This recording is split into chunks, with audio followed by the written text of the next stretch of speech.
Blue. Desde este momento dirige Camila Zuluaga. Son las 10 de la mañana, 33 minutos. Aquí seguimos conectados con ustedes en Mañanas Blue, empezando una semana en donde será la primera semana de abril. Hoy estamos terminando marzo, 31 de marzo. Vamos hasta la 1 de la tarde conectados con ustedes. A partir de este momento pueden empezar a escribirnos al 301-764-4108, que es nuestra línea de WhatsApp. Y por supuesto, seguir conectados con nosotros a través de nuestro canal de YouTube de Blue Radio en vivo, en donde no solo nos oímos, sino que nos vemos. Y también a través de nuestras plataformas de Ditu. Estas plataformas completamente gratis para ustedes, en donde nos ven, nos oyen, está la música, está todo lo que quieran encontrar de Blue Radio. Pero empezamos una semana que augura estar pasada por agua, así como estuvo el fin de semana en diferentes regiones del país. Y hablando de regiones, Ana Cristina, hay un tema que nos ha preocupado desde hace bastante tiempo en estos micrófonos y creo que le preocupa al mundo, no solo a Colombia, y es la baja natalidad, lo que está pasando con los nacimientos y cómo las parejas y las mujeres cada vez estamos teniendo menos hijos. Tenemos ya el informe de cómo ha sido por regiones en donde están naciendo menos niños en Colombia.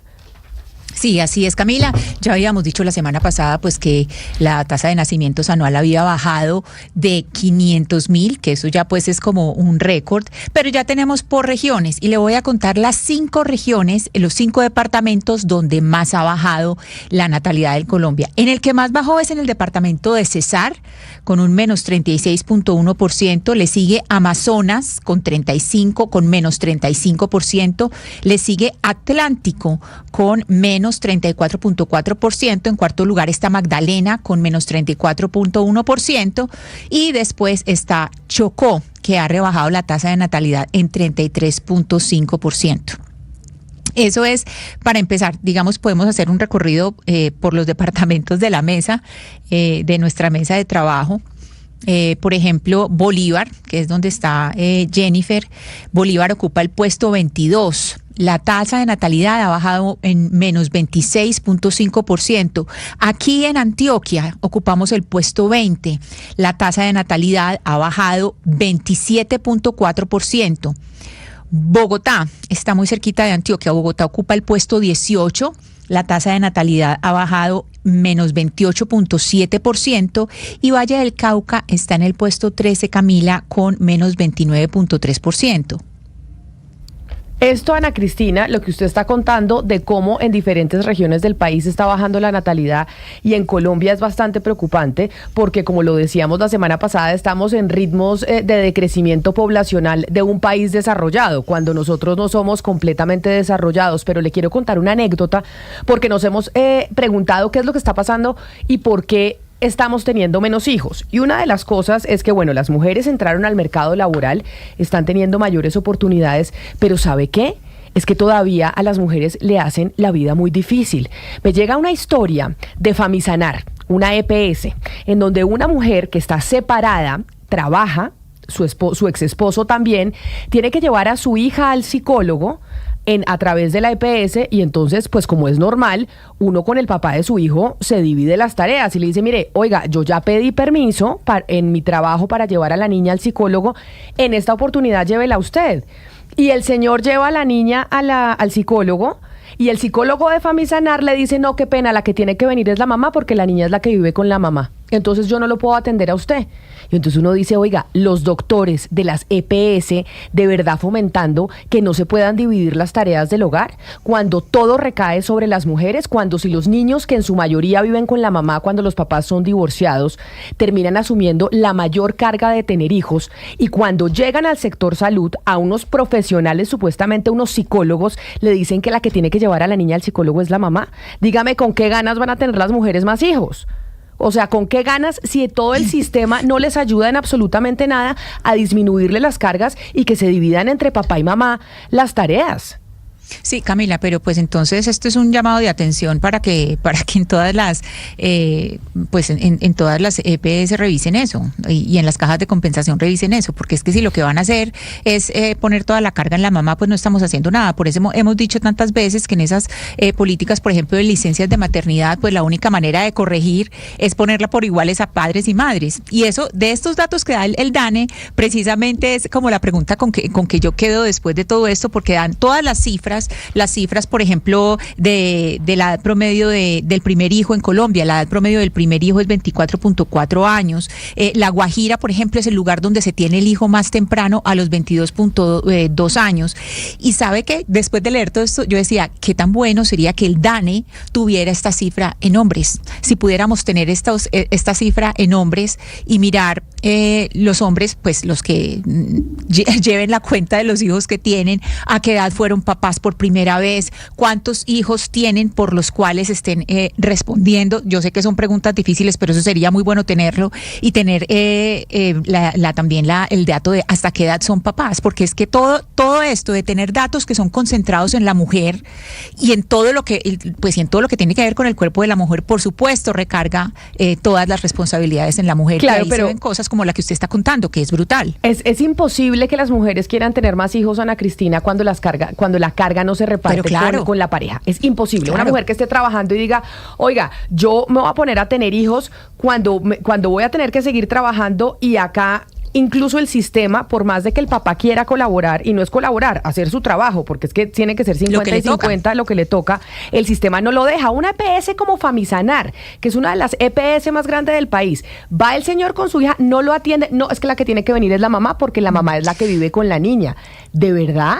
O sea, no estamos generando, Camila, un sistema empresarial, de salud, de gobierno, para que si queremos que la gente tenga hijos y que las mujeres tengan hijos, porque la reducción poblacional es un problema que estamos enfrentando, pues a ver si todos nos ponemos a trabajar en ello.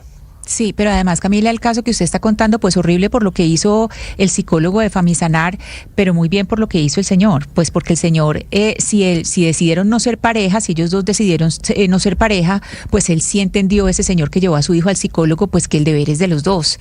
Entonces, digamos que estamos contando algo muy horrible, pero el señor que está respondiendo por su hijo, así no siga con su pareja, pues eso es digamos, lo que se debería normalizar, que siempre los hombres también respondan, porque también es responsabilidad, es la responsabilidad compartida, así sean pareja o no, los hijos son una responsabilidad compartida para el resto de la vida.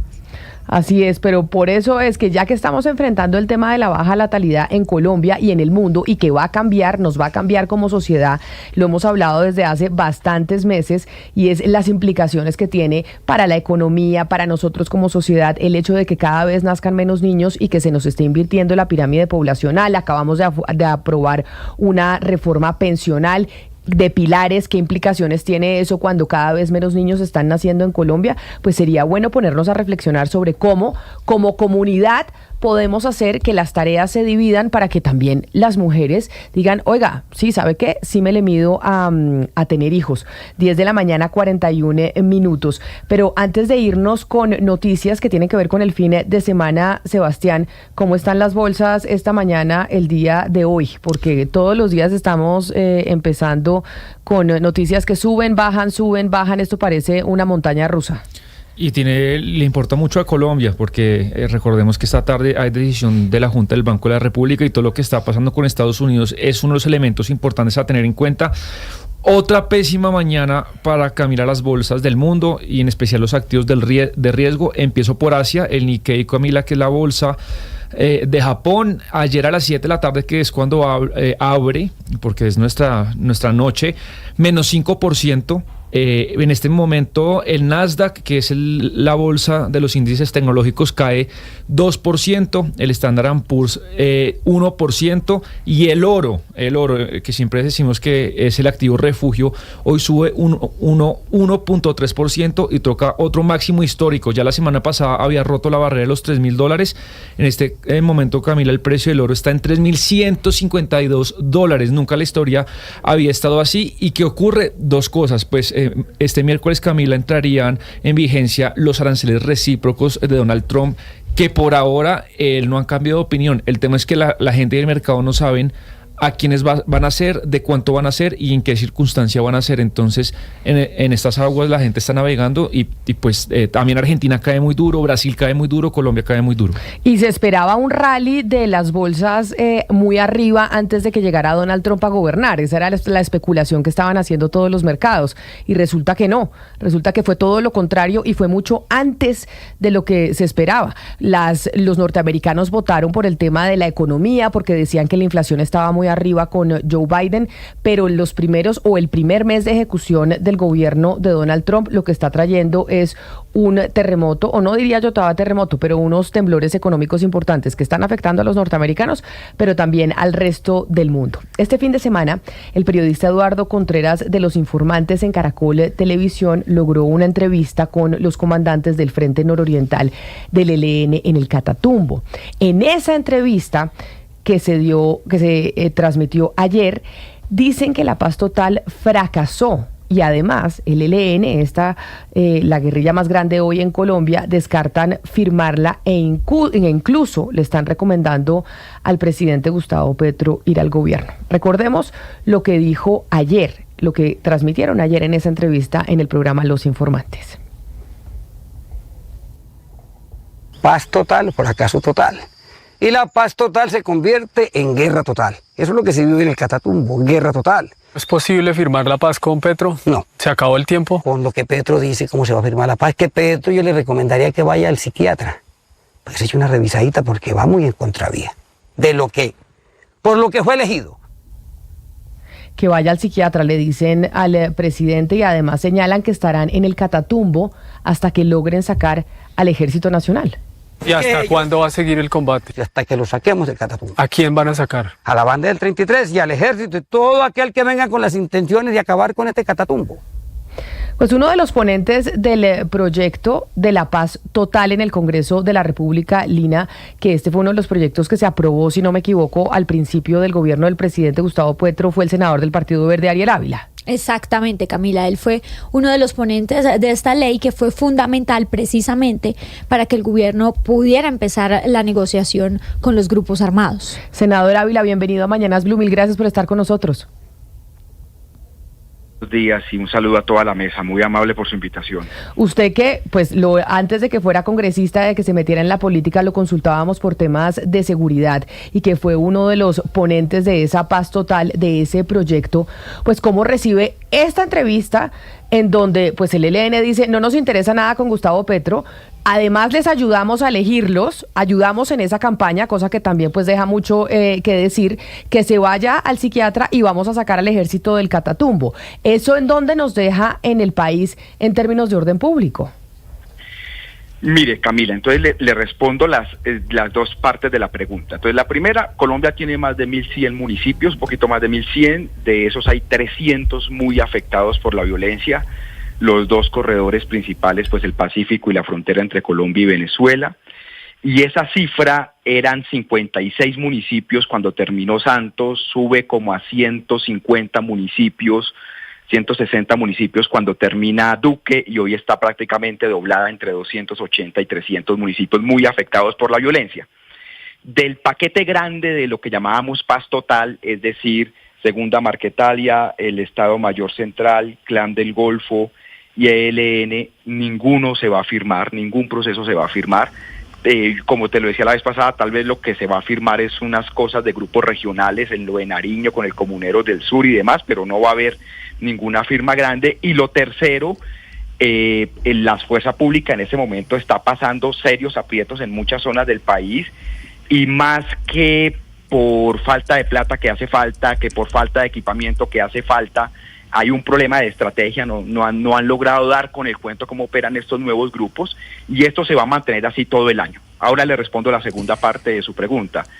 Pues esto es triste, pues porque cuando uno le apostó a la paz total, pues uno quería que esto saliera bien, porque esto abrevia el sufrimiento de la gente y el fracaso pues es dramático y es dramático porque yo creo que se nos pasó el momento de la paz, van a venir 4 o 5 años de conflicto armado duro y esto va a terminar en una mesa de negociación con el ELN y terminará seguramente en 4, 5 o 6 años, no sé, pero digamos estos años que vienen aquí en adelante no va a ser así.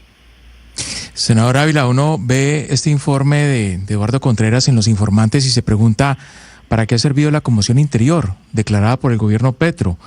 Él dice, el periodista, que no encontró un solo soldado en todo el recorrido por esa región, y lo que queda en evidencia es que el ELN tiene el control territorial del Catatumbo. El ELN tiene el control territorial del Catatumbo desde hace más o menos 7 años, cuando eliminó al EPL, y eso no ha variado en ese momento a Megateo. El problema, a ver, esa pregunta que usted hace es muy, muy importante. Las operaciones militares había que hacerlas, tanto la del Plateado en el Cauca como esta del Catatumbo. Pero se sabía que esta particularmente estaba destinada al fracaso. ¿Por qué? Pues por el factor Venezuela, porque pues yo lo he dicho varias veces, el ELN en Venezuela es un grupo paramilitar, aquí podrá ser un grupo guerrillero, y el régimen venezolano ve eso pues como una especie de reserva militar en caso de una intervención, y no están interesados ni en combatirlos militarmente ni en ayudar a la paz. Entonces ahí hay un problema de fondo, y es que mientras no haya algún tipo de acuerdo con el gobierno venezolano de qué hacer con el ELN, pues sencillamente pasan a un lado, pasan al otro y se dan estas situaciones. Y además allá hay una zona minada muy grande. Y el otro tema es que el traslado de tropa que hubo de Arauca al Catatumbo, el Domingo Laín, a estos 3 frentes que operan en el norte de Santander, al Frente de Guerra Nororiental, se hizo por Venezuela. Esos salieron por el Nula, subieron por el Táchira y llegaron allá. También era muy difícil para el ejército, para las fuerzas militares colombianas lograr controlar eso. Entonces esa operación estaba destinada al fracaso, se sabía. ¿Para qué sirve la conmoción interior?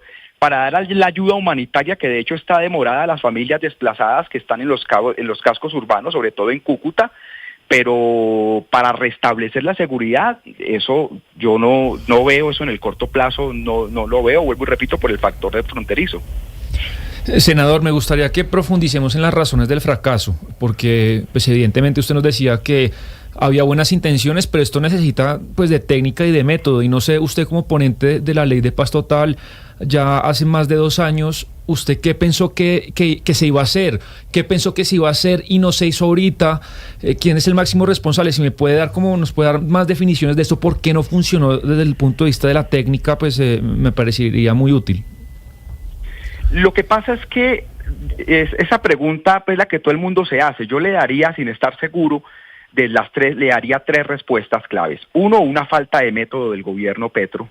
Eso de hacer ceses al fuego antes de tener protocolos firmados, o establecer mesas de negociación sin haber concertado agenda previamente, llevó a muchas demoras. Entonces hubo una falta de método muy grande en la oficina del Alto Comisionado, y en su momento de Danilo Rueda, que además públicamente se le dijo, porque la ley entregaba las herramientas. Yo creo que la ley era bastante clara y se les entregó incluso la figura de acuerdos parciales para que ellos pudiesen avanzar en temas parciales e ir implementando, pero no hubo método. Lo segundo, y usted lo leyó ahorita, Sebastián lo leyó, hay una confluencia de economías ilegales. El precio del oro estaba en $800 hace 12, 13 años, hoy está en más de $3,000. El precio de la coca volvió a aumentar, el tema migratorio con la cerrada de la frontera en Panamá, pues ahora los grupos criminales están ganando más plata. Entonces hubo una tormenta perfecta donde hubo una explosión de economías ilegales y hay mucha plata ilegal. Entonces a una falta de método se le suma una explosión de economías ilegales. Y lo tercero, que militarmente no se pudo presionar para intentar doblegar. Y esas 3 cosas se mezclaron en el fracaso de lo que es hoy el tema de la paz total, que además va a ser muy doloroso porque esto lo que lo sufren son las comunidades. Uno aquí en las ciudades puede hablar de guerra y que levanten todos los procesos de paz y que balín para todo el mundo, pero allá a las que le siembran las minas, a las familias que le reclutan los hijos, esto va a ser muy doloroso, lamentablemente. Senador Ávila, estamos hablando de esto por la entrevista que hizo nuestro colega de Los Informantes, pero realmente este proceso estaba muerto hace rato y todos éramos conscientes de ello. Y la pregunta es, no es la primera vez que pasa, el ELN ha intentado, o los gobiernos mejor han intentado negociar con el ELN, pero no se puede. Entonces uno se pregunta si esto no es una estrategia continua del ELN para mantenerse y fortalecerse en el tiempo. Y si es así, entonces, ¿hacia dónde vamos? Porque ni combatiéndolos ni con intención de negociación con este gobierno que era de izquierda y se veía un poco más posible esa negociación. Bueno, particularmente el ELN es un grupo de trogloditas que no entendieron que nunca van a ganar y que ya al momento de la guerra armada no está. Digamos, eso particularmente, eso es cierto. Pero como estamos en un periodo de expansión militar de todos los actores armados, el Clan del Golfo, las disidencias, el ELN, pues ellos creen que están teniendo una fortaleza. Es como el espejismo de aquel que está enfermo, moribundo, y se alienta por un par de días. Eso va a pasar con el ELN, pero al final esto va a terminar en una mesa. No sé cuándo, en 4, 5, 6 años, no sé cuándo, pero esto termina en una mesa y en una negociación. Pero mire, frente a lo del ELN, yo le digo una cosa. Esta conversación es con Venezuela, ni siquiera es con el ELN. En el resto de grupos, las disidencias, el Clan del Golfo, puede ser una conversación militar, puede ser una conversación entre el Estado y esos grupos, pero aquí particularmente, si no hay un acuerdo con Venezuela, no va a pasar nada. Claro, pero mire, esos trogloditas, como usted los está llamando, dicen, senador Ávila, o dijeron en esta entrevista que ayudaron a elegir al presidente Gustavo Petro. Y estamos en el 2025, en un año que ya es preelectoral, en donde ya estamos con candidatos presidenciales, mirando a ver qué va a pasar en el 2026. El propio gobierno está en campaña, el presidente está en campaña, se está reuniendo con ustedes, los del Partido Verde, para que hagan ese famoso Frente Amplio. La facción a la que usted pertenece está apoyando al gobierno del presidente. Entonces, en esa coyuntura en la que estamos, en donde sabemos que los grupos armados apoyan candidaturas presidenciales, ¿hacia dónde se van a ir? ¿Cuáles son las candidaturas que van a apoyar? Y realmente estas elecciones del 2026, ¿sí va a poder la gente en los territorios votar libre o vamos a terminar teniendo un resultado que va a ser presionado por los grupos criminales? Bueno, ahí hay dos apreciaciones, dos preguntas que también usted me hace. Entonces, la primera es, yo le decía que de esos 300 municipios, más o menos uno pensaría que en unos 200 hay una posibilidad de interferencia fuerte de los grupos armados ilegales, como ocurrió en las elecciones atípicas del Putumayo y los rumores que hubo sobre el bloque fronteras o el comando de frontera que habría financiado campañas, que además las supuestas campañas que financió no eran de los partidos de izquierda. Entonces, eso es posible verlo en más o menos 200 municipios. No va a haber una interferencia electoral como la de los paramilitares, de obligar a la gente a votar por un candidato o que no vote, o que vote por un partido. Lo que creemos es que es posible es que no se zonas y sobre todo el tema de financiación de campañas, que es lo más delicado que hay en este momento. Ahí yo creo que es donde va a ser la interferencia.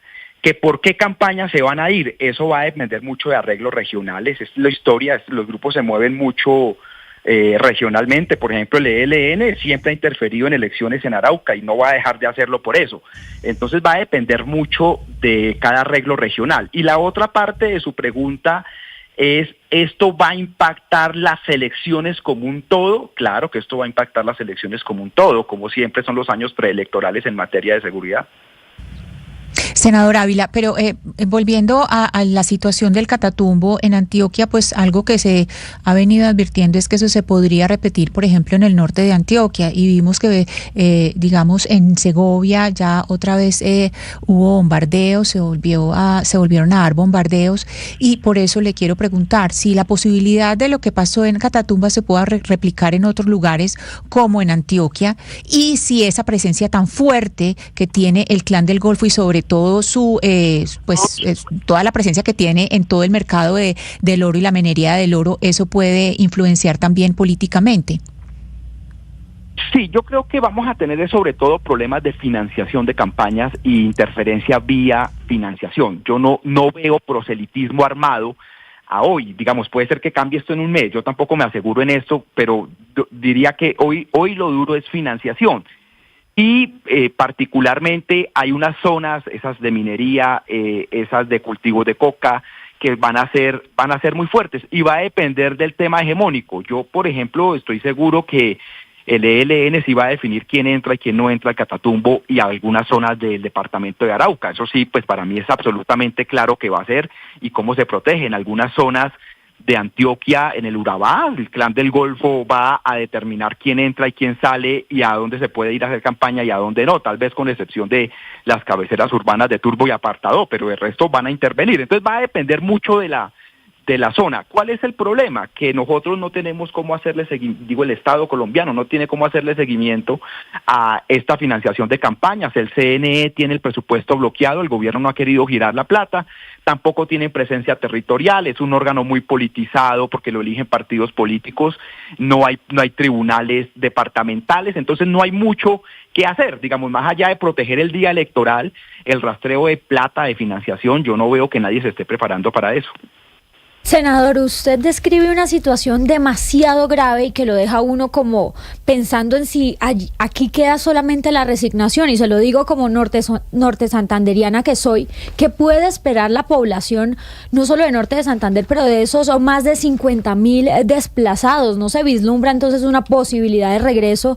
¿Va a quedar esto en manos y tierra de nadie? ¿Qué puede esperar la gente? Aquí ya no hay posibilidad de nada. Básicamente, ellos, el ELN, la cerraron en esa entrevista. Lo que pasa es que los problemas de seguridad pues no surgen de la noche a la mañana, y esto comenzó desde hace 6 o 7 años, y esto comenzó a deteriorarse y nadie le paró bola, ni el gobierno Duque ni el gobierno Petro. Entonces, así como esto es un problema de 7 años, las soluciones no se van a dar solo por declarar un estado de conmoción interior o por hacer un operativo militar. Esto va a tardar un tiempo. Ahora, yo sí creo que el Estado va a ganar, que se va a recuperar, pero de aquí a allá se va a tener que sufrir. ¿Qué es lo que creo yo por la historia que ha pasado en Colombia? Los años preelectorales son violentos, entonces este año va a ser así como están estos primeros 3 meses, no creo que peor, pero tampoco mejor, y después de elecciones, después del otro año, las cosas van a comenzar a cambiar y el Estado va a coger algo de fuerza. En 4 o 5 años estalla otra crisis de seguridad, y por ahí en 6 o 7 años pues estamos terminando parte con estos grupos, con alguna parte de estos grupos en algún proceso de paz. Pero es lo que yo veo de la tendencia, pues espero equivocarme y que esto se solucione de la noche a la mañana, pero yo no veo que este año vaya a haber un cambio significativo rápido, no veo por dónde. Claro, y como usted habla del año electoral, o estamos en año preelectoral, que son violentos y que así lo hemos vivido, ¿qué responsabilidad política cree usted le va a caber al gobierno actual? Porque finalmente pues fracasó el proyecto con el que le apostó a alivianar la situación de seguridad en el país. Y le pregunto, senador, porque pues entiendo que usted es de la facción del Partido Verde que está con el gobierno del presidente Gustavo Petro. ¿Cuál es la responsabilidad política que le cabe al actual gobierno frente al desastre que hemos visto? Pues toda, y en eso pues yo puedo estar acompañando varios proyectos de ley como la reforma laboral, pero pues eso no significa que no sea crítico. Yo lo he dicho mucho, esto es la ineptitud de este gobierno en materia de seguridad ha sido total, digamos, eso no tiene ninguna disculpa. Pero Camila, yo no creo que sea la política de paz. Lo que ha fracasado es la política de seguridad. O sea, los estados pueden tener una oferta de paz, y si sale mal, pues mal, pero no hay lío. Pero aquí el problema que tenemos es que ha fracasado la política de seguridad. Pues en las grandes ciudades, mire Barranquilla cómo está, que es el catatumbo urbano, o sea, digamos, todo está fracasando, pero es la política de seguridad. Así, digamos, la política de paz, por mejor diseñada que esté, que estuvo con muy mal método, vuelvo y lo repito, pero si no había una política de seguridad estable, pues no hay. Y yo no veo ahorita tampoco que la política de seguridad vaya a dar cuenta de estos nuevos fenómenos. Entonces la responsabilidad es total en la tema de ineptitud en materia de seguridad, pero yo sí llamo la atención, aquí lo que está fracasando es la política de seguridad, no la política de paz, que salió mal, pero si nosotros hubiésemos tenido una política de seguridad estable y fuerte, pues no tendríamos estos niveles de municipios afectados por violencia. Pues senadora Diana Ávila del Partido Verde, gracias por atendernos, por hablar como siempre con nosotros abiertamente sobre estos temas de seguridad y sobre la política en estos momentos que pues pinta completamente electoral desde el gobierno para abajo. Feliz día para usted. Un abrazo y mil gracias a toda la mesa. Y es que detrás de la descripción de ineptitud, de falta de método que bien lo relata el senador Ávila, yo creo, Camila, que está detrás el desprecio que el gobierno ha demostrado por la expertise, por la técnica.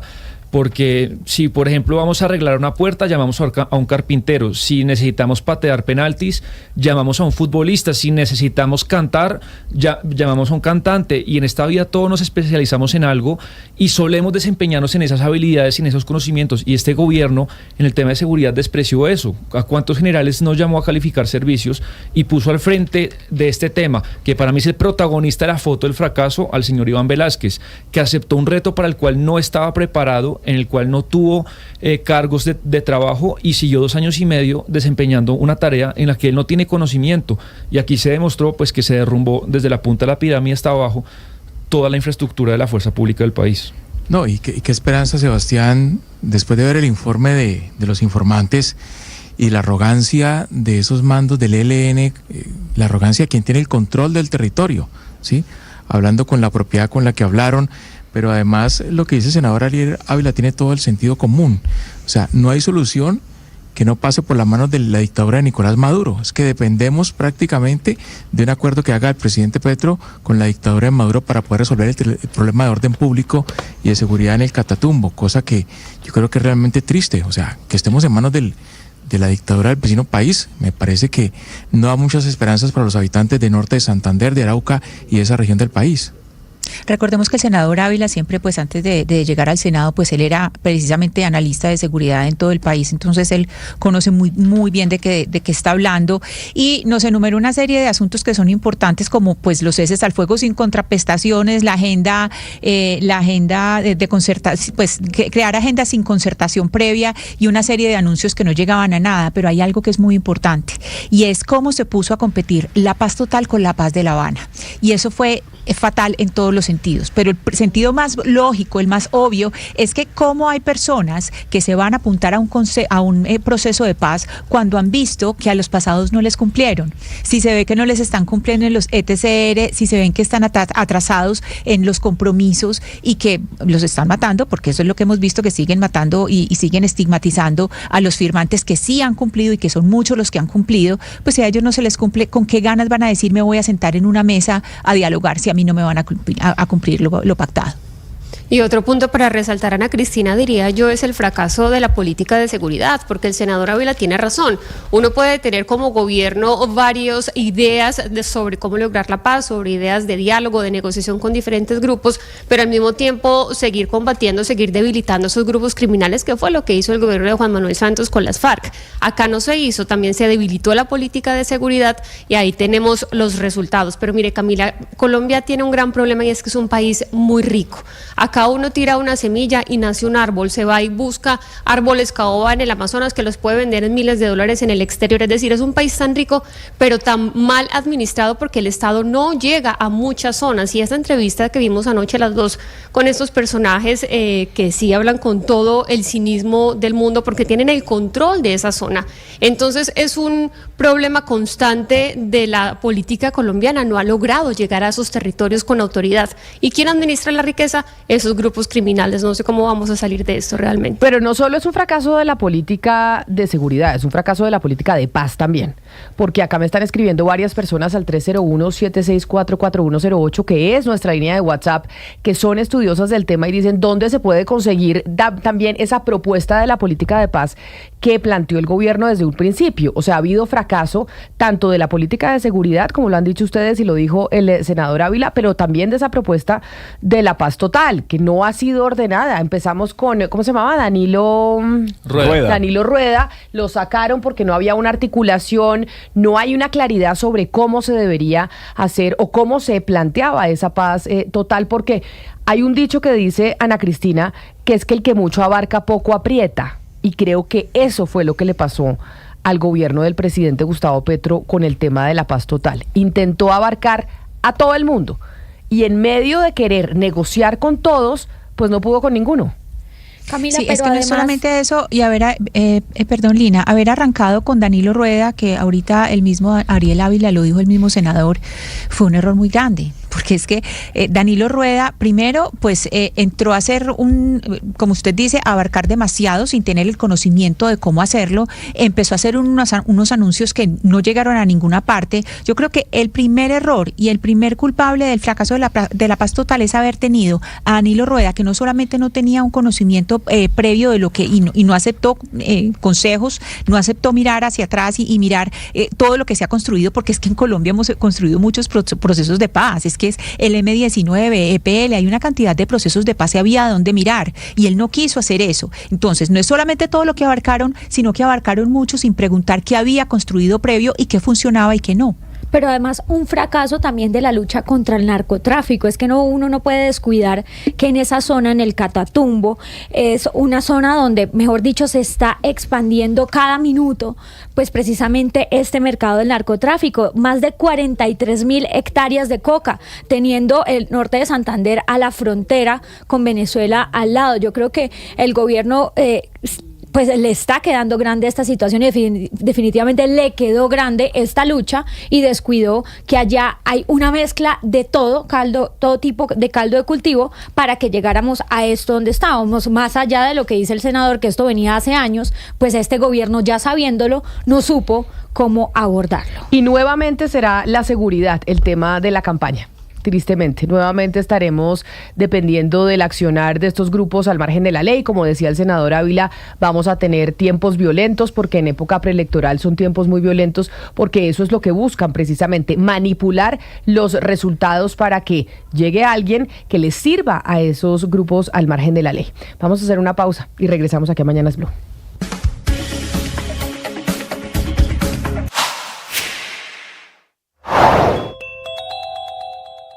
Carlos Leder, ex narcotraficante y antiguo miembro del Cártel de Medellín, fue detenido al llegar a Colombia luego de que la policía encontrara una orden de captura vigente en su contra. Sobre su estado de salud habló la abogada Sondra McCollins en Mañanas Blue. De hecho, está saliendo de un cáncer, tiene problemas de presión alta, pues las complicaciones además que normalmente vienen con la edad, y aparte de eso, pues es un hombre que vivió 34 años bajo tierra sin recibir sol, entonces tiene una condición de vulnerabilidad al medio ambiente un poco compleja. Esa es como la condición. Es un hombre pues que ya tiene 76 años, va para su octogenario, es un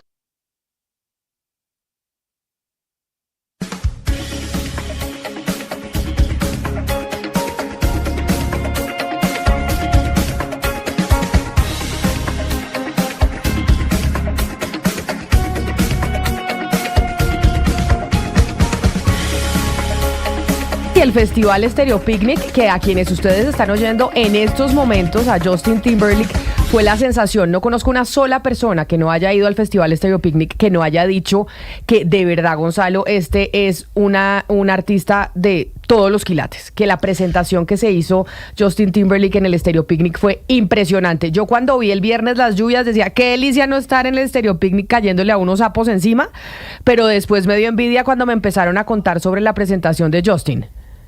Pues muchas presentaciones que rescatar, Camila, mucha información que poder o que se obtuvo durante 4 días de tal vez el festival más importante de Colombia, sin duda alguna es el más importante, uno de los más relevantes de América Latina.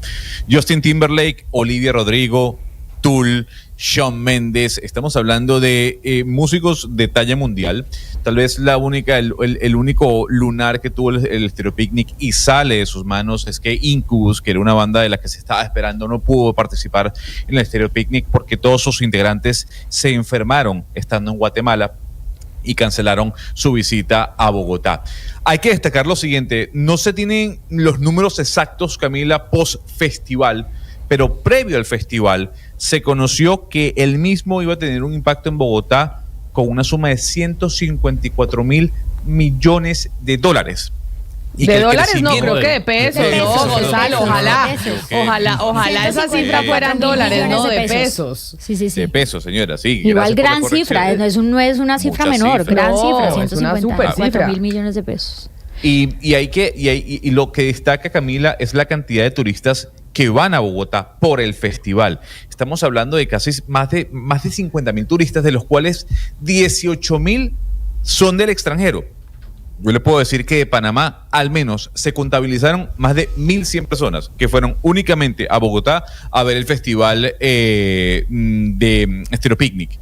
Hay que destacar también que de esos 154 millones de pesos que dejaría el Estéreo Picnic, porque esta es una cifra previa al evento, 116.000 corresponden a un gasto en consumo directo. O sea, lo que es el café, el dulce, la comida, la entrada, el taxi, o sea, de alguna u otra manera ese menudeo a diario durante 4 días. Se acaba el Estéreo Picnic, dicen que la proyección en la cantidad de asistentes será, a diferencia del 2024, del 10% mayor, pero quien estuvo ahí fue Lina.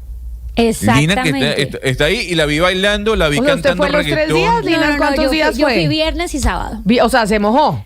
No tanto porque el viernes llegué después de que pasó la lluvia, después de que vi tu comentario en Twitter y yo como, Dios mío, yo voy a ir a mojarme. No, es que de verdad la lluvia de este fin de semana fue impresionante. Pero lo en Bogotá. valió todo, Camila. Mire, yo podría decir que esos 2 días que fui, le traje un videíto de Justin Timberlake tocando el piano. Es tremendo artista, es un señor artista, tocó guitarra, tocó piano, el show que tiene, la presentación, Eso me dijo su todo baile. el mundo. Mira, yo dije es 10 de 10. O sea, a mí que un artista pues me toque más de un instrumento ya es un tema que yo digo, es wow. Y tocó guitarra, tocó piano, deleitó al público, la energía era una cosa impresionante. Eso me dijeron, que tenemos el video de Justin Timberlake, Sí, pero tocando el piano. todas las personas que fueron y vieron a este señor, todas salieron descrestadas. No, pero y dijeron, o sea, es de los lo amé. mejores artistas que hay en este momento. Ese señor a mí me parece que está tocado por una varita. Porque Sí, todo lo vuelve oro. Y no le pasan los años. Hay gente que todo lo hace bien. El tipo canta muy bien, además es actor, baila muy bien, todo, lo tiene todo. A ver, veamos el videito que nos trajo Lina El tocando videíto piano. tocando piano. Si lo tenemos para nuestros compañeros de nuestro canal de YouTube, si nos ayudan. A ver Ahí acá Lina haciendo ahí la está la reportería del gente, Festival la gente Estéreo con sus Picnic. celulares y las lucecitas y a él está ahí, si lo ven en la pantalla tocando el piano. Ahí está, y con su chaqueta roja, no, bueno, espectacular. Pero ahí entonces ya no estaba lloviendo, ahí ya estaba la gente, ya se había mojado la gente, los zapatos, todo. Él tuvo la bendición, podría decirlo uno así, que no llovió. Pero, por ejemplo, hubo durante el show que sí llovió, ese día yo no fui, pero me cuentan algunos de los asistentes, fue en el de Olivia Rodrigo, una de las más esperadas durante el domingo. Dicen que la gente se empapó esperándola, pero que lo valió por completo. Descrestó también Olivia Rodrigo este domingo. Y quería hacerles un comentario también de talento local, Camila. ¿De Capo? quién? De Capo. ¿Cuál es Capo? Capo, el que canta Flaca vos sos hermosa. ¿No lo has escuchado? No, ni idea. Bueno, es un no tengo ni idea quién es un Capo. artista emergente del reggaetón y mucha gente el sábado pues lo estaba esperando a Capo y resulta que pues precisamente mucha gente la crítica que a veces le hacía a él es que como es un artista nuevo, lleva 6-9 meses en el mercado, pues tenía un repertorio cortico. Pues resulta que Capo también sorprendió porque invitó a Raycon. ¿Se acuerda de Raycon? De Raycon se debe acordar. Que canta Raycon, me siento como... Pero Raycon. Díganme una canción de Espérese, Raycon. ay, señorita, cántenme una canción. No, es que yo no voy a cantar al aire, pero... No, mira, ahí está Capo, escúchelo. Rey con el líder, ¿no se acuerda? Ah, sí. Que no se te olvide. A ver. Este es Capo, no Raycon. Esto es Capo.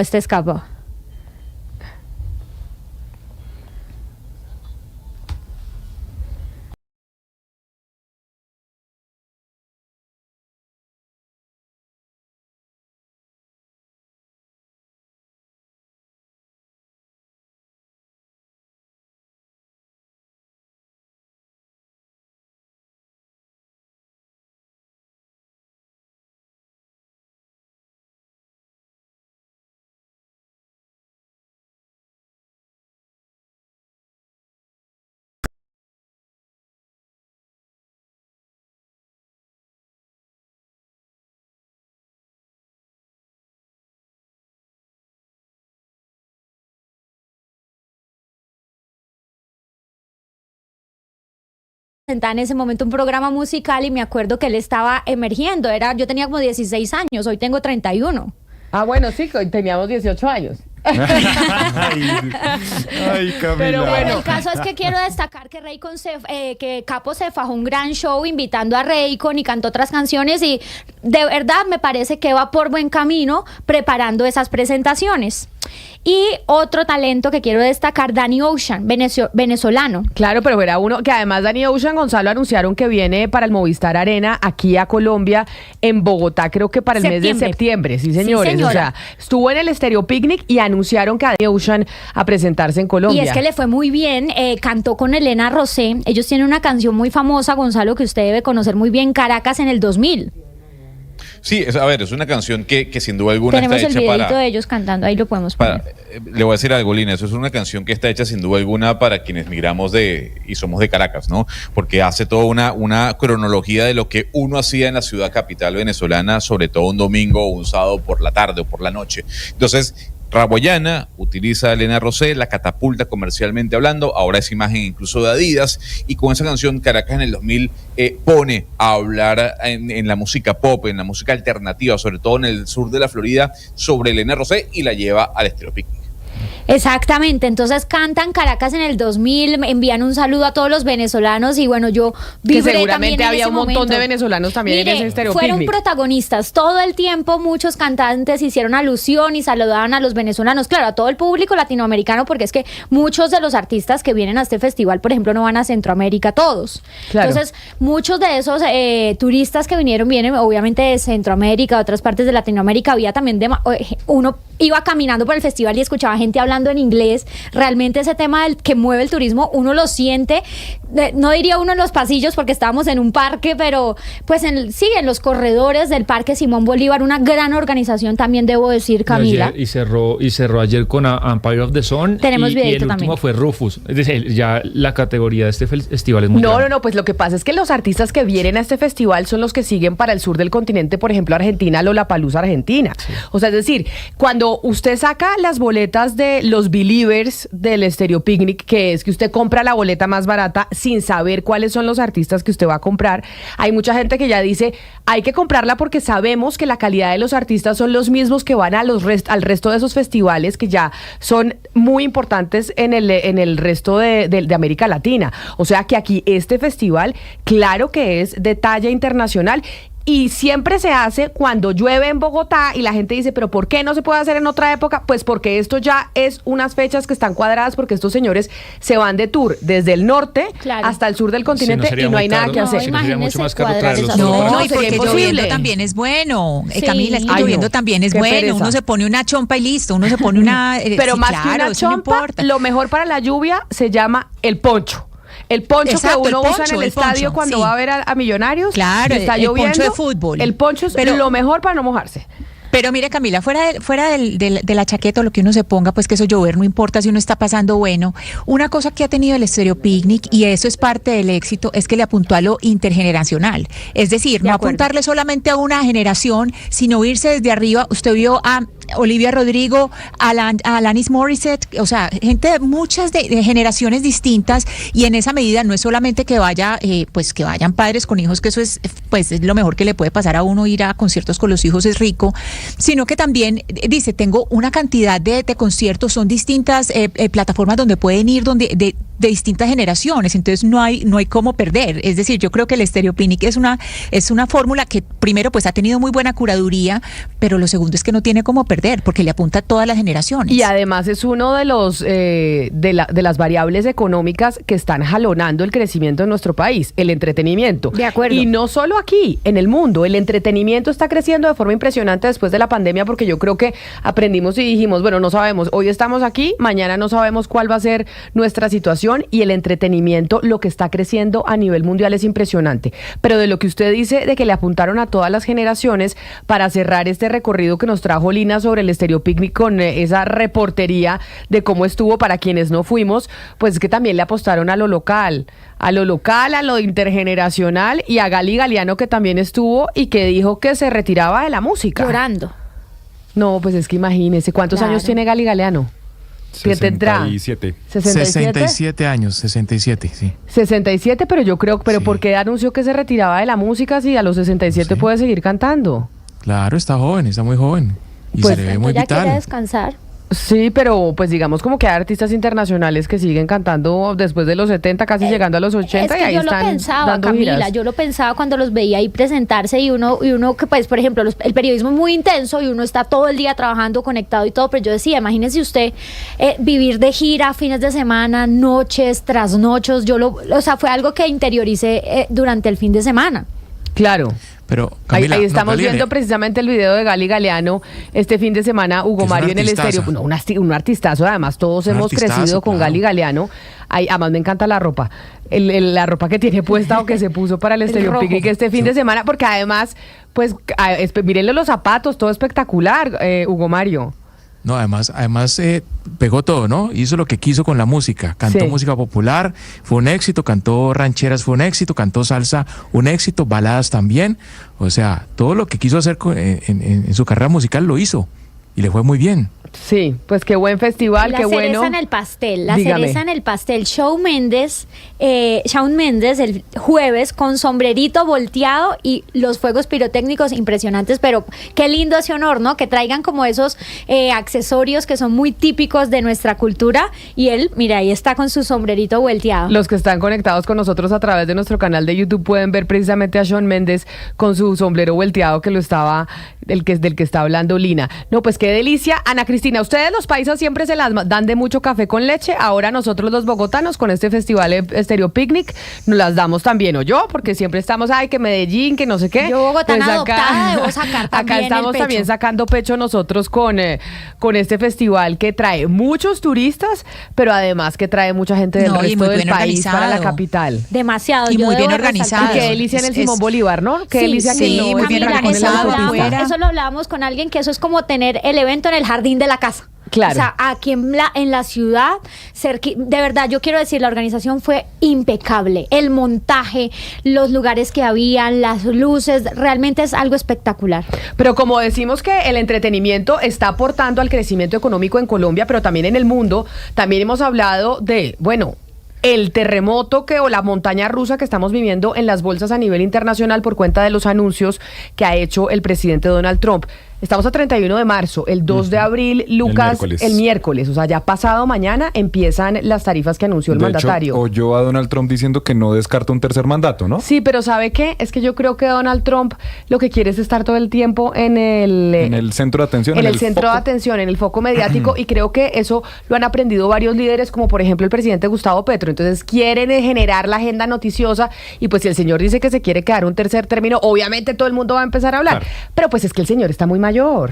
Sí, ya tiene 78 años. Sí, si no ya, o sea, es que la edad no le da. Entonces, como que para qué nos ponemos a hablar de eso ahorita cuando salga con otra de estas ideas, que es para precisamente discutirlo. El 2 de abril, como usted lo dice, que es el miércoles de esta semana, ha dicho Donald Trump, Camila, que va a ser un día muy grande y muy importante para Estados Unidos. Van a entrar, por ejemplo, los aranceles a los vehículos importados que ya anunció la semana pasada, y aquí en Colombia estamos pues muy pendientes porque entrarían también en vigor los aranceles a los productos agrícolas, que nos impactan duramente, porque por ejemplo ahí entra por supuesto los aguacates, el café, las flores. Pero ya es un hecho, Lucas. No, a eso iba. Ha dicho Donald Trump, va a ser un día muy grande, va a ser un día muy importante para Estados Unidos, pero esta es la hora, Camila, que de esos aranceles agrícolas, lo único que tenemos es un trino de Donald Trump en su red social. De resto, ha dicho varias veces que va a ser un día muy importante, que el 2 de abril va a ser un día histórico para Estados Unidos, pero no sabemos realmente qué va a pasar. No se sabe nada. También entrarían en vigencia lo que se llama aranceles recíprocos, es decir, que Donald Trump entiende que las condiciones comerciales con algunos países son desiguales y él busca igualar la cancha para que sean de tú a tú, pero no se sabe exactamente con qué países, con cuáles tarifas, si son todos los bienes o no. Entonces el mercado ahorita está a ciegas, y cuando la gente está a ciegas, pues por si las dudas vende. Entonces lo del 2 de abril, pues por ahora es Camila, en teoría no se sabe muy bien qué va a pasar. Claro, por eso le digo, es la incertidumbre total, que es la que además captan los mercados, pero hay unos productos que sí sabemos, Gonzalo, que les empiezan a imponer los aranceles a partir de hoy. Lo del 2 de abril, que es el miércoles pasado mañana, no lo tenemos muy claro, pero hoy sí sabemos que hay productos que entran a los Estados Unidos que pues van a generar también pues un movimiento en los mercados. No, a ver, no hoy, Camila, el 2 de abril. Lo que se sabe es lo siguiente: a partir del 2 de abril, todo el acero y el aluminio proveniente fuera de los Estados Unidos va a tener un gravamen de 25%. Todo el acero y aluminio fuera de los Estados Unidos, o sea, que se importa de los Estados Unidos, tendrá un gravamen de 25%. Los automóviles todos los vehículos que se fabriquen fuera de los Estados Unidos van a tener un 25% de arancel. Y espéreme, Eso sí, y espéreme, pare ahí, a propósito que usted dice lo de los automóviles. Pues si oyeron también a Donald Trump, dijo, a mí no me puede importar menos el aumento del precio de los carros en los Estados Unidos, porque obviamente los productores de automóviles, los que venden, dicen, pues esto lo que va a generar es un alza de precios para el consumidor. O sea, ya un carro que a usted, no sé, le costaba 10,000, ahora le va a costar $13,000. Y él Pues- y dice, eso no tengo problema con el tema. Pues él dice que no tiene problema con el tema. Elon Musk ya se preocupó, lo dijimos la semana pasada. Lo que sí es cierto es que Donald Trump ha decidido que las autopartes que se fabrican en México y en Canadá estén exentas por el momento de ese 25%. Pero, por ejemplo, las motos que vienen de India van a tener un arancel del 25%. Los vehículos que se fabriquen en Brasil van a tener un 25% de arancel. La energía proveniente de Canadá tendrá un 10% de arancel, Camila. Todos los productos de Canadá y de México, exceptuando los agrícolas, tendrán un 25% de arancel. Todos los productos provenientes de China tendrán un 20% de arancel. O sea, es que la situación, entendamos un poco, el mayor socio comercial que tiene Estados Unidos hoy en día es China. Y eso se va a ver de alguna u otra manera, el impacto monetario y económico por la cantidad de impuestos que tendrán que producir o tendrán que pagar los contribuyentes en los Estados Unidos y en China. Lo que ha hecho China, para respuesta del señor Donald Trump, es, ok, usted nos aumente los aranceles, nosotros vamos directamente al sector agrícola, al sector productor. Hay que decir que China, Camila, es el mayor importador de carne del planeta y la mayor cantidad de carne que llega a China es proveniente de los Estados Unidos y esa carne se produce en los estados trumpistas. A partir del 2 de abril, toda la carne que salga de los Estados Unidos con dirección a China tendrá un impuesto o arancel del 15%. Pero entendamos un poco cuál va a ser el impacto en el sector automotriz, sobre todo de los vehículos que se fabrican en México. Por eso, a esta hora nos acompaña Guillermo Rosales Zárate. Él es presidente ejecutivo de la Asociación Mexicana de Distribuidores de Automotores, quien muy amablemente nos acompaña a esta hora. Don Guillermo, gracias por acompañarnos en Blue Radio. Muy buenos días, un gusto saludarles. Muchas gracias por la oportunidad de conversar. Don Guillermo, tenemos la información. Por un lado, que todos los vehículos fabricados fuera de los Estados Unidos tendrán un arancel del 25% a partir del 2 de abril. No obstante, Donald Trump ha dicho, las autopartes que se fabrican en México y en Canadá quedan exentas de ese 25% hasta nuevo aviso. ¿Cuál es la información que ustedes manejan desde México? Con mucho gusto. Hay que hacer un repaso de lo que hasta el momento se encuentra vigente y lo que se encuentra anunciado para entrar próximamente en vigor. El pasado 12 de marzo entraron en vigor los aranceles impuestos por el presidente Donald Trump de un 25% a el aluminio y el acero de todo el mundo, así como los productos elaborados con estos elementos. Por otra parte, también desde el día 2 de febrero, el presidente Trump anunció la imposición de aranceles por un 25% para todos los productos mexicanos y canadienses, situación que en un par de días autorizó una postergación de un mes. El 5 de marzo se volvieron a postergar por un mes. Así es que desde la industria automotriz en México tenemos latente que se renueve o se modifique la aplicación de aranceles para todos los productos mexicanos, incluyendo agricultura, productos electrodomésticos, autopartes, automóviles, etcétera. Ese es un cajón de riesgo que no sabemos qué va a ocurrir. Por otro lado, existe ya firmado por el presidente Trump la semana pasada para entrar en aplicación el primer minuto del 3 de abril, un arancel del 25% para los vehículos procedentes de todo el mundo.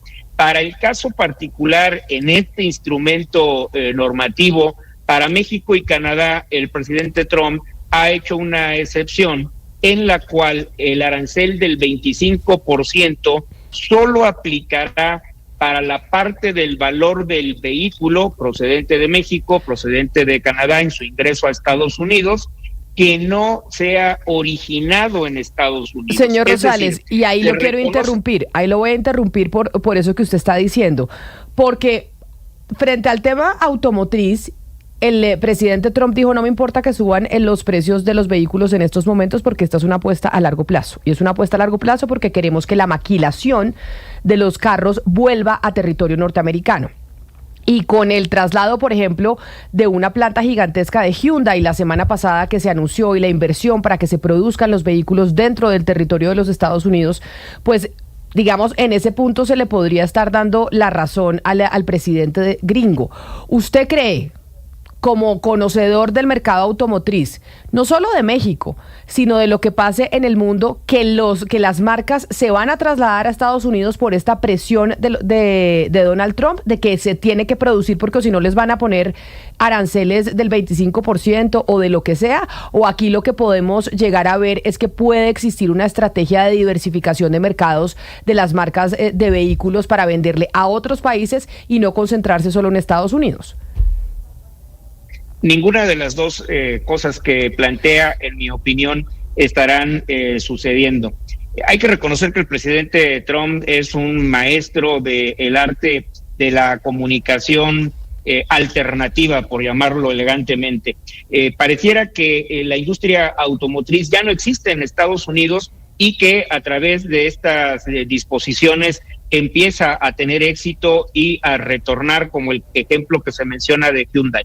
La realidad es que del total de los vehículos que se producen en América del Norte, Canadá, Estados Unidos, México, el 65% se producen en Estados Unidos, el 28% en México y un 7% restante en Canadá. Hay una oferta diversificada por parte de las corporaciones automotrices que tienen plantas de manufactura en toda la región.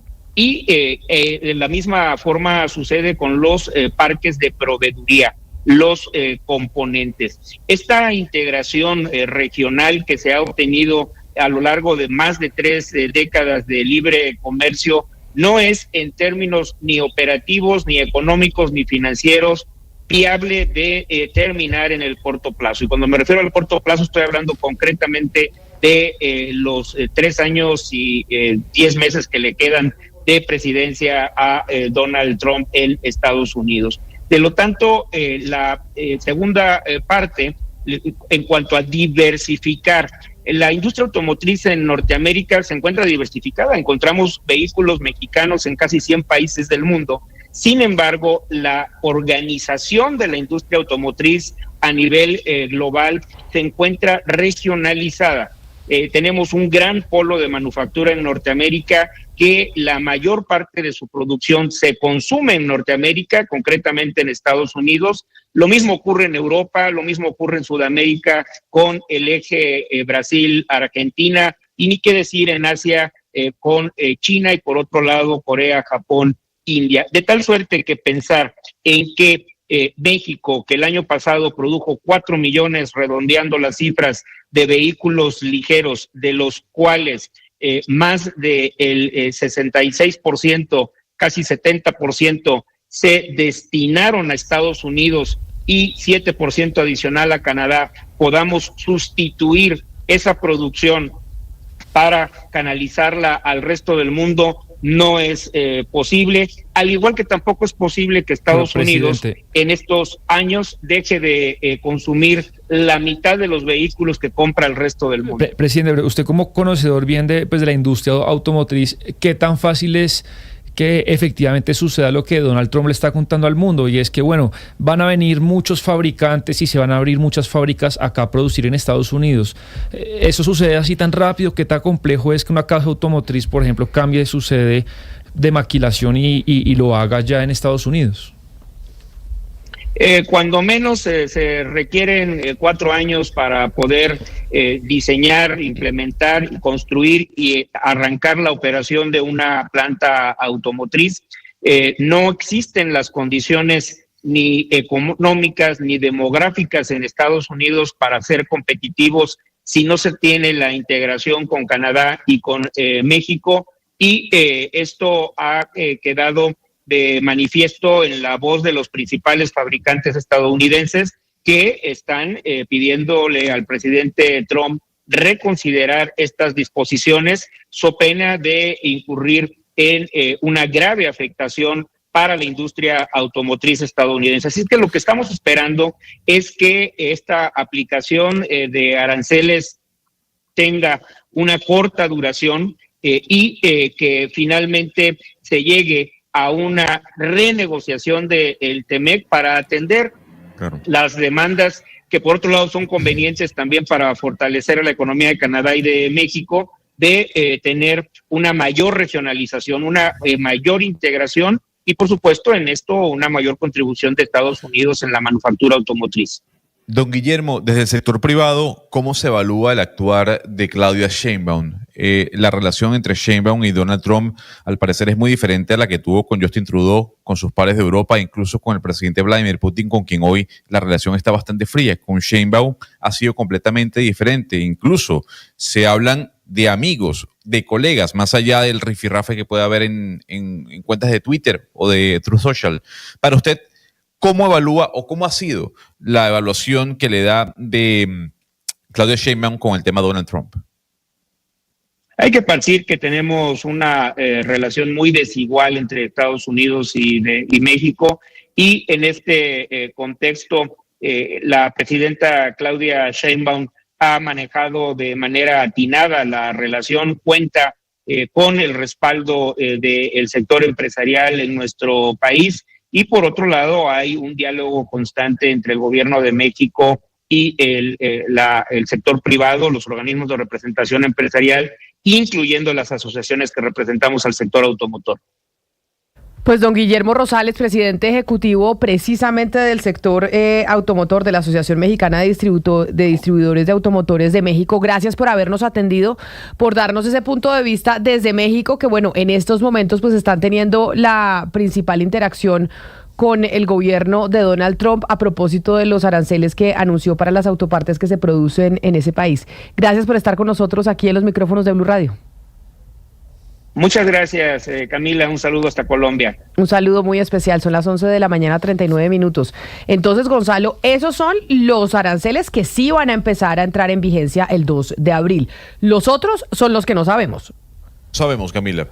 Automóviles, el petróleo en Venezuela, ya el presidente Donald Trump ha anunciado que empresa que haga negocios con el gobierno de Nicolás Maduro, pues tendrá también aranceles para trabajar directamente con los Estados Unidos, la energía proveniente de Canadá, todos los productos provenientes de Canadá y México, exceptuando algunos temas agrícolas, todos los productos que vengan de China. Empieza esa guerra comercial, ¿no? Incluso, Camila, de último momento, se sabe que India está haciendo todo lo posible para evitar una guerra comercial con los Estados Unidos. El 87% de los productos que salen de India van para los Estados Unidos y el impacto sería por más de 60,000 millones de dólares, lo que ha gestionado, lo que han dicho desde el sector privado indio, si se llega a dar esta guerra comercial a partir del 2 de abril. ¿Por qué? Porque, por ejemplo, las motocicletas Harley Davidson, Camila, para entrar a India tienen que pagar un arancel del 100%. Y en Estados Unidos, una motocicleta india paga tan solo el 2.5% de arancel. Entonces, lo que estaría buscando Trump es, oiga, ¿qué hacemos? Ustedes me pone ese arancel del 100% y yo nada más le cobro el 2.5%, entonces India estaría pensando en eliminar el 50% de los aranceles que tiene con los Estados Unidos. Es que de Ahí hecho, empieza, ¿no? Dígame. Un estudio o un informe que sacó JP Morgan diciendo que lo que estaba buscando Donald Trump era balancear precisamente las cargas arancelarias, porque por ejemplo, esa misma comparación que hacen con India, dicen que está con la Unión Europea, que también hay muchos productos norteamericanos que tienen unos aranceles mucho más altos para entrar a la Unión Europea, mientras esos productos europeos no tienen aranceles tan altos para entrar a Estados Unidos. Bueno, pues por ejemplo, sabiendo que Jamie Dimon, el CEO de JP Morgan, pues es un abanderado de Trump y apoyó y ha dicho y dijo durante la campaña que ese debería ser el presidente norteamericano. Pues le voy a decir lo siguiente. En este momento, un vehículo que es importado de la Unión Europea hacia los Estados Unidos paga el 2.5% de arancel. Pasaría a pagar el 27% de arancel a partir del 2 de abril. Hoy en día, ¿qué pasa con los vehículos estadounidenses en Europa? Que muy pocos se ven. Uno, todos los países de Europa tienen un 10% de arancel sobre esos vehículos estadounidenses. Además, del IVA comunitario, que es el 17%, que eso también lo pagan los importadores. Entonces, digamos, lo que ha dicho Trump es lo que usted está diciendo, y lo que dicen en India. Oiga, vamos a equiparar esto. ¿Cómo es posible que yo esté pagando tanto, un 17% por llevar mis vehículos a Europa y ustedes nada más paguen el 2.5% en cuestión arancelaria en los Estados Unidos? Y por eso decía Donald Trump, Gonzalo, que acá los aranceles van a ser diferentes para cada país, que lo que quiere es eso, equilibrar la balanza, mirar esos déficits comerciales y mirar quiénes o cuáles son los países que más tienen que pagar. Decía Trump este fin de semana, unos van a pagar mucho, unos van a pagar muy poco. Y entre los países que tienen que aguantar respiración, pues ¿quiénes están? Obviamente China, la Unión Europea, México, Canadá, Corea, están aguantando respiración porque pues el déficit comercial con ellos es bastante amplio. Entonces vamos a ver qué pasa con ellos, Camila. Pero me llama la atención que Donald Trump ha llamado a este 2 de abril como el Día de la Liberación. La narrativa del presidente estadounidense es que países amigos o rivales han abusado durante años del mercado estadounidense. Y me llama la atención, ¿por qué? Porque si usted recuerda, esta era la misma narrativa que utilizaban las personas críticas con el libre comercio, con los tratados de libre comercio, que tenían esta misma visión proteccionista hace 2 décadas en los países en los que estuvieran. Llama la atención esta narrativa que confluye en este mismo punto. Es que por esa razón es que se dice que Donald Trump es uno de los hombres más proteccionistas que ha llegado a la Casa Blanca. Pero bueno, la gran pregunta es, ¿cuál va a ser el impacto en los consumidores norteamericanos, en la gente que vive allá? Porque votaron por el presidente Trump, entre otras cosas, porque decían que la inflación y los precios estaban muy arriba con el presidente Joe Biden. No, decían que votaban por Trump pues por que eso. afectó, No. claro. Yo digo, el votante dijo, es que los precios están carísimos, la inflación, ese fue uno de los factores fundamentales para que la gente decidiera votar por Donald Trump. Por culpa de Biden, o sea, los precios están caros por culpa de Biden. Exacto, entonces va a votar por Trump porque Biden es el que nos tiene con esta inflación así y nos tiene con estos precios así. Entonces, a ver, en esta oportunidad, ¿qué va a pasar con los precios y qué va a pasar con el consumidor norteamericano? ¿Les va a subir el precio? ¿No les va a subir el precio? Esa razón por la cual, o una de las razones por las cuales votaron por Trump, que eran los altos precios que tenía Biden y que Trump decía, vamos a bajar los precios, el hecho de que no bajen y que sigan subiendo, ¿qué impacto va a tener? Pero son dos personas que tienen una responsabilidad en eso de maneras diferentes. Uno vía inflación por exceso de emisión de moneda y el otro...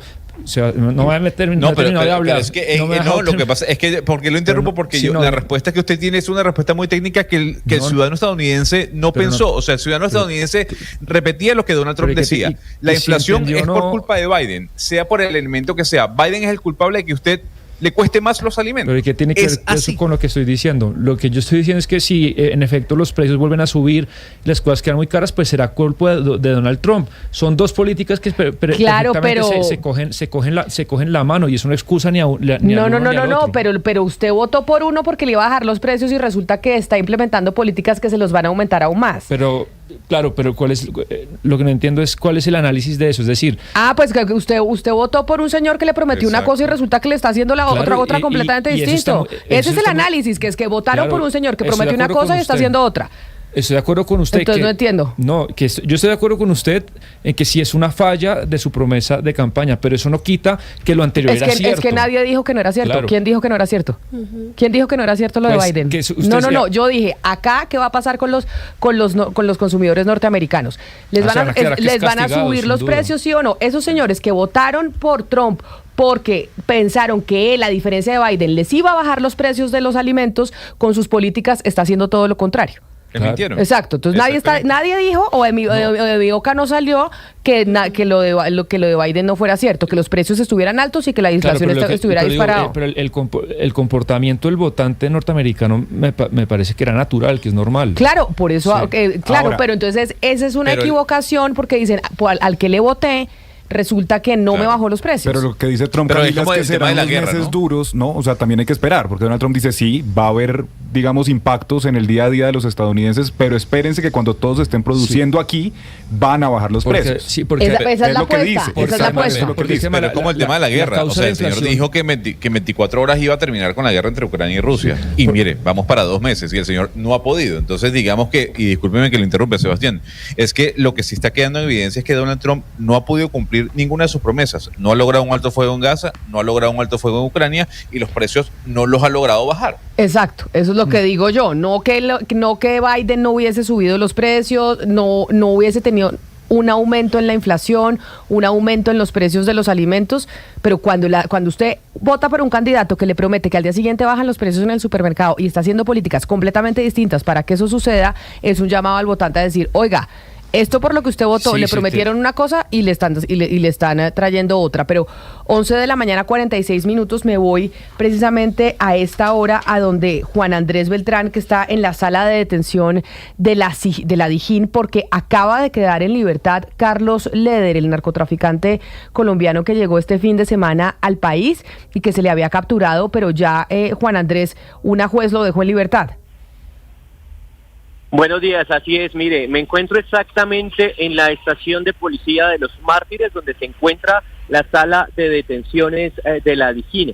Hace aproximadamente unos 15 minutos, Carlos Leder pues recuperó su libertad luego de que fuera detenido el pasado viernes una vez ingresó al país. En ese momento pues lo estaba esperando aquí en la entrada de la sala de detenciones su abogada Sondra McCauley, quien apenas salió él, se dieron un abrazo y cuando iba camino al vehículo que lo esperaba, pues mencionó solamente 2 palabras. Dijo, ¡viva Colombia! Le preguntamos, intentamos abordarlo para que nos diera más declaraciones, sin embargo su abogada nos dijo que como no había podido tener contacto con su defendido mientras estuvo en detención, sino solo hasta ese momento, pues en ese momento no iban a dar más declaraciones a los medios de comunicación y están revisando una vez puedan conversar pues de forma más tranquila, la posibilidad de plantear un encuentro con los medios de comunicación en horas de la tarde. Así que la noticia, Carlos Leder quedó en libertad hace minutos, acá en la sala de detenciones de la Dijín. Vamos a escuchar un poco de cómo fue la salida de este ex capo del cártel de Medellín.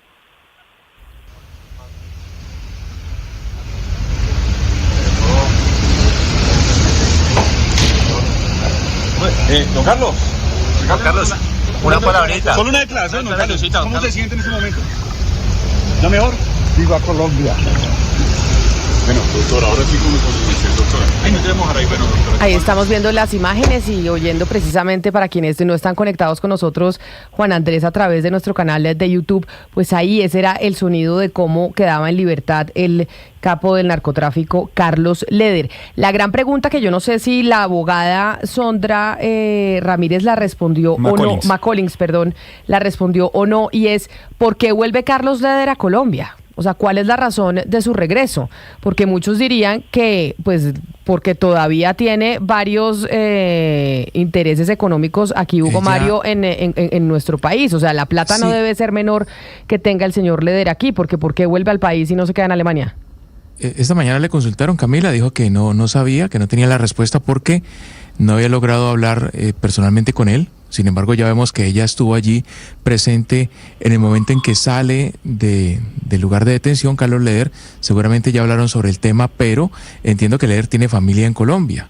La hija no sé si aún vive en Colombia, pero debe tener familiares en este país. Precisamente sobre esos 2 temas le preguntamos y la respuesta fue la misma, puesto que, como ustedes lo pueden ver en las imágenes, apenas se encontraba, la abogada insistió en que estos días no pudo tener contacto con él ni a través de teléfono ni personalmente, solamente hasta ese momento que ustedes ven en las imágenes, pues es la primera vez que se encuentra y que puede hablar con su defendido, por lo que la información básicamente fue la misma, que no ha tenido información del por qué el señor Leder decide regresar al país, ni tampoco cuál va a ser su paso a seguir, si seguramente irá a visitar a su familia, si saldrá nuevamente del país.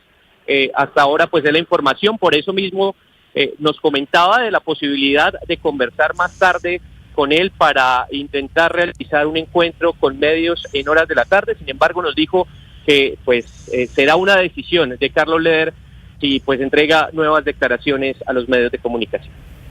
Recordemos que Carlos Leder había sido extraditado en 1987 y hay algo, y es que se está dando como la idea de que él solamente era narcotraficante. No, este señor era un criminal, y hay criminales, hay asesinatos que todavía son asesinatos del cartel de Medellín y que nunca se resolvieron. Le digo solamente uno de ellos, y es del juez Álvaro Medina Ochoa, que lo mató un sicario en Medellín en 1985, y ese es un crimen impune. Entonces, pues el crimen crimen por el que están hablando, que dicen que prescribió, era por porte de armas, que eso pues había prescrito en 2019, pero hay, digamos, una cantidad de víctimas que dicen, un momentico, este señor era del cartel de Medellín y no se le puede decir que solamente como individuo pues ya quedó libre, porque él era parte de una estructura, él era muy cercano a Pablo Escobar.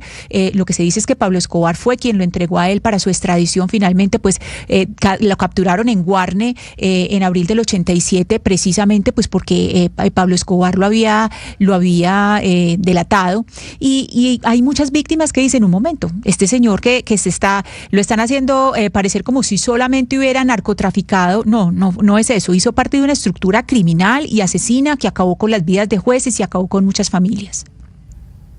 Pero Ana Cristina, lo que sí es cierto es que el señor no vuelve a Colombia si no tuviera claro y ya la asesoría jurídica de la señora Sondra McCollins y de otros abogados que pueda tener, de que sabía que llegaba y no tenía que enfrentar la justicia porque ya los crímenes habían prescrito por cuenta de que estaba bajo la ley anterior. Si no, el señor no se aparece por aquí. Por eso era que yo le preguntaba a Jaime de qué se sabe de por qué va a volver. Yo creo porque tiene familia y porque tiene mucho dinero en Colombia, muy probablemente.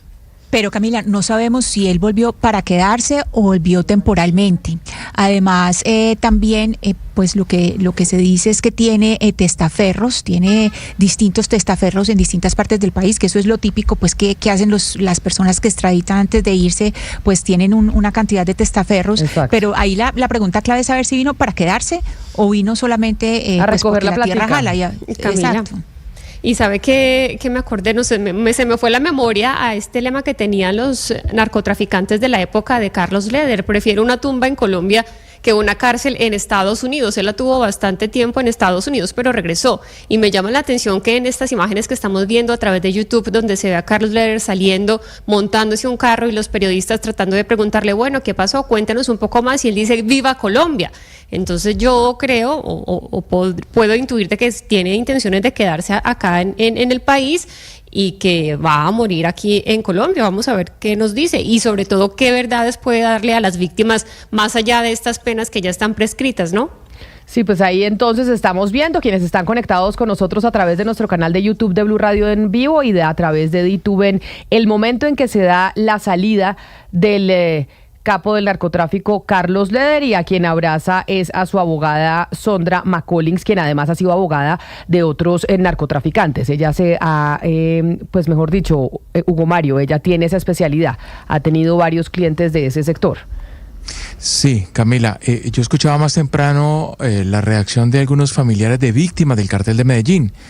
Juan Manuel Galán, por ejemplo, el hijo de Luis Carlos Galán, Rodrigo Lara, hijo del exministro Lara Bonilla, asesinados ambos líderes por el cartel de Medellín, y ellos pues sugieren que el regreso de Leder sirva para esclarecer esos crímenes, para que se conozca la verdad de lo que pasó en los años 80, porque fue justamente el cartel de Medellín al mando de Pablo Escobar, pero el que hacía parte Gonzalo Rodríguez Gacha, los hermanos Ochoa y también Carlos Leder, los que finalmente pues ordenan y ejecutan los magnicidios de estos líderes en su momento. Así que si el señor va a colaborar con la justicia, pues bienvenido sea. No sé a qué más vendrá Colombia, eso habrá que esperar que lo explique. Mi apuesta es la plata, pero pues esa es mi apuesta. Ya veremos cuando tenga ese encuentro con medios de comunicación que nos anunció Jaime, que están planteando para hoy en horas de la tarde. Gonzalo, en el 301-764-4108, nuestra línea de WhatsApp, una oyente que se llama Natalia Enríquez dice que ahora ve que usted está innovando con la ropa de color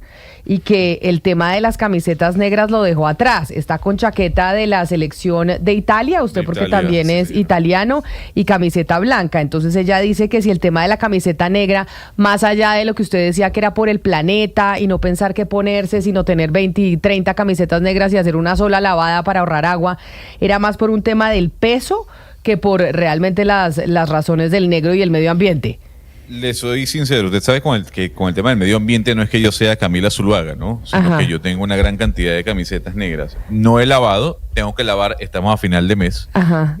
Y aproveché que tenía esta camiseta blanca, Camila, que déjeme decirle, no me la ponía desde hace como 4 años, ¿no? Y por eso entonces, le pregunto, ¿cómo va el tema de la pérdida de peso? Porque la que se acordó fue Natalia, no yo, para que después los oyentes no me vayan a escribir que yo le hago bully y que todo el día se la estoy montando y demás. No, a ver, agarré la camiseta porque dije, bueno, no tengo camiseta, voy a aprovechar que he bajado de peso a ver si me queda, y efectivamente sí me queda. Y la chaqueta la compré ayer en un outlet, ¿no? Pero de color, o sea, sí compró color, no negro. No negro porque, bueno, no he conocido chaqueta italiana negra, pero si hubiese, la hubiese comprado. Camila, vamos bien, ¿no? Vamos bien. ¿Cuánto ya vamos? Son 20 kilos ya. Uy, no, un aplauso, Sí, pongámosle, Félix, por favor, un aplauso a Gonzalo, que llevamos 20 kilos de pérdida de peso. señora. Felicitaciones. ¿Cómo se siente? Se ve muy bien, le quiero decir, y el azul se le ve fantástico. Muchísimas gracias, me siento muy bien, vamos adelante, yo siempre le digo y hago la publicidad aportándole el PIB de Dinamarca, haciendo ejercicio, pero ahí vamos, ¿no? Vamos Y bien. comiendo bien, que es lo más importante. Sí, señora. Sí, Comiendo señora. muy bien. Debo admitir que su campaña ha funcionado. Usted se tiene que sentir orgulloso de mí. Yo hoy me Desde siento hace muy 4 meses orgullosa. no me como una hamburguesa, ¿no? Lo felicito. Muy bien, Gonzalo. Acá los oyentes, para que usted vea, es una familia extendida que tiene, que hasta lo están apoyando y se acuerdan de usted cuando lo ven. Pero ya que estamos en Panamá, bueno, ¿cómo le terminó de ir al presidente Gustavo Petro en Bocas del Toro? Es decir, Oiga, ¿cómo bien. fue esa visita? ¿Se quedó? ¿Quién lo acompañó? ¿Cómo fue la visita a Bocas del Toro a buscar los colombianos que murieron allá? Bueno, fíjese que Lina y mi persona tenemos un trabajo en conjunto sobre esa visita. Yo le puedo dar el formalismo visto desde el lado panameño. Ahí el presidente Petro estuvo muy bien acompañado con el canciller Martínez Sacha, vestido de guayabera los dos. El fin de semana recorrieron obviamente la sede de la alcaldía de Bocas del Toro. Estuvo presente el gobernador de Bocas del Toro, porque decir que la alcaldía y la gobernación se llaman igual, es una provincia de Panamá. Hablaron de la posibilidad de, poder darle excavación a las fosas que presuntamente se encuentran allí en Bocas del Toro para rescatar los cuerpos de estos colombianos que habrían batallado en la batalla de 1000 días, valga la redundancia. El presidente Gustavo Petro fue a la Plaza Simón Bolívar, que queda allí. Espéreme, yo lo interrumpo, Gonzalo, señora. discúlpeme. Las imágenes que estamos viendo en estos momentos a través de nuestro canal de YouTube es el canciller panameño junto Sí. al presidente en Bocas del Toro, la directora del DAPRE, que ¿cómo es que se llama la nueva Angie directora del Rodríguez. DAPRE? Angie Rodríguez, y la ministra de Cultura, Candamari, ¿no? Yanay Cadamani, sí. Que Yanay fue Cadamani. la única ministra, Camila, hicimos la tarea, que asistió en la comitiva con el presidente Gustavo Petro a Bocas del Toro. O sea, la única ministra que se quedó para ir a Bocas bueno, del y la directora del DAPRE, que es Sí, la que siempre digamos acompaña al que mandatario. En función de ministra, digamos que en ¿Y en por el qué cargo. ¿Y por qué la ministra de Cultura fue a Bocas del Toro? ¿Qué tenían que hacer allá en términos culturales? Pregunto. Pues, Bueno, ojo, Lina, déjeme interrumpirle. Claro. Cuando le preguntaron al presidente, al canciller Javier Martínez Sacha, él dijo, esta visita a Bocas del Toro es cultural, Claro. es histórica. Ok. Digamos que por ese tema de la batalla de los 1000 días, Camila, Ya. lo que significa eso para ambos países, pues ahí está la razón. Pues que fue lo que dijimos también el viernes en ese sentido, un poco eso, la historia. Claro, y estas imágenes que estamos viendo son del sábado. Y el presidente regresó a Colombia cuando regresa Yo, hoy. Pues pregunté justamente cuando estábamos arrancando el programa a las 10:30 y me dijeron en eso está, venía de regreso. Ah, Porque esta noche tenemos Consejo de Ministros. Claro, o sea que el Consejo de presidente Paz se y quedó Seguridad. con la directora del DAPRE y con la ministra de Cultura en Bocas del Toro vacacionando el domingo, o sea, la noche del sábado y el domingo Y en la regresa playa, hoy a Colombia. playas fantásticas en Bocas del Toro. Y en la agenda tiene Consejo de Paz y Seguridad y luego Consejo de Ministros, Camila. Ah, bueno, pues ahí está entonces la agenda del presidente Gustavo ¿Y va por Petro. todos los canales? No. No creo. Es que lo lo han que anunciado están eso. anunciando en agenda, Lucas, están diciendo es Consejo de Paz y Seguridad, según leí, no Y sé. Consejo de Ministros. Consejo de Paz y Seguridad y Consejo de Ministros, sí, de acuerdo, de acuerdo. Nos vamos con las noticias del mediodía para